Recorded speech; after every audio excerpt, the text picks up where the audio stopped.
Hey guys, எல்லாருக்கும் வணக்கம். Guys, நம்ம போன வீடியோவில் வந்து தாய் கிழவி வந்து மொத்தம் எத்தனை குட்டி விட்டுருக்குன்னு சொல்லிட்டு கவுண்ட் பண்ணி சொல்லியிருப்போம். அந்த வீடியோ வந்து யாரும் பார்க்கலன்னா கீழே லிங்க் கொடுக்குறேன், பார்த்துட்டு வாங்க. கைஸ், நம்ம மீனெல்லாம் பிடிச்ச அப்புறம் இந்த மாதிரி தான் தண்ணி ரொம்ப கலங்கி இருந்து, சரி நம்ம தண்ணியை மாற்றிடுவோம் அப்படின்னு சொல்லிட்டு ஃபஸ்ட்டு உள்ளே இருக்க ஸ்டோனெல்லாம் வெளியே எடுத்துடலாம்னு சொல்லிட்டு எடுக்க ஆரம்பிச்சிட்டோம். எடுத்து இதை வந்து நம்ம ஃப்ரெஷ் வாட்டர்லாம் நல்லா கழுவிட்டோம். நம்ம ஏற்கனவே இருந்த தண்ணி வந்து கொஞ்சம் ஃபில்டர் பண்ணி எடுத்துகிட்டு எக்ஸ்ட்ரா வந்து கொஞ்சம் தண்ணி வந்து ஆட் பண்ணியிருக்கோம். நம்ம வீட்டில் வந்து வெத்தலை கொடி நிற்கிது. ஸோ அதில் வந்து ஒரு சின்ன கட்டிங்ஸ் எடுத்து வந்து நம்ம தண்ணியில் போட்டிருக்கோம். நிறைய பேர் சொல்கிறாங்க இது தண்ணியில் போட்டாலும் வளர்ந்து வரும்னு. பார்ப்போம் வளர்ந்து வருதா என்னென்னு.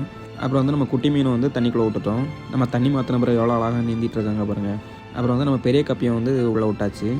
இப்போதைக்கு வந்து நம்ம கொஞ்சம் போல் பாசி போட்டிருக்கோம். இது எதுக்காகனா, ஒருவேளை மீன் வந்து குட்டி போட்டு அது வெளியே போக முடியாமல் இருந்ததுன்னா அந்த பாசிக்குள்ளே போய் ஒளிஞ்சிரும். அதுக்காக இப்போதைக்கு கொஞ்சம் மட்டும் போட்டிருக்கோம்.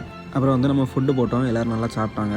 இப்போதைக்கு வந்து நம்ம ட்ரை வார்ம்ஸ் தான் போட்டுட்ருக்கோம். கைஸ், இதே போல் இந்த சண்டே வந்து இன்னும் நிறைய கப்பீஸ் நம்ம வாங்கி விட போகிறோம். அது என்னென்ன கப்பின்னு தெரிஞ்சுக்கோன்னா நம்ம மறக்காமல் நம்ம சேனலை ஃபாலோ பண்ணி வச்சுக்கோங்க.